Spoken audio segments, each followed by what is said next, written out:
हाय सर्वांना. तर माझे 4 ब्लाऊज करून कंप्लीट झाले होते. तर मी त्याच डिझाईन तुमच्यासोबत आज शेअर करते.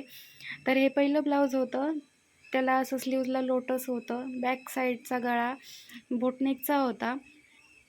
त्याला बॅक साईडला अजून हँगिंग आणि स्लीव्जला पण हँगिंग लावायचे राहिलेले आहेत. तर हे सेकंड ब्लाऊज होतं. याचा सिंपलच गळा होता, गोल गळा होता. त्यानंतर फ्रंटचा असा गळा होता. स्लीव्जला पण सिंपलच डिझाईन होती, चेन स्टिच केलेली आहे आणि त्यानंतर या स्लीव्जला पण खाली हँगिंग लावायचे राहिलेले आहेत.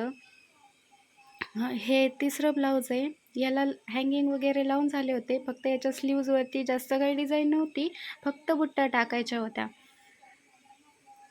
आणि याच्या फ्रंट साईडच्या गळ्याला आणि बॅक साईडच्या गळ्यालाच वर्क करायचं होतं. तर हे पाय फ्रंट साईडचा गळा आहे. खूप सुंदर असं दिसत होतं, नाजूक वर्क होतं त्याच्यावरती. आणि हा बॅक साईडचा गळा आहे. मटका गळा करून त्याच्यावरती वर्क करायचं होतं. तुम्ही पाहू शकता, खूप सुंदर दिसतंय असं हे वर्क.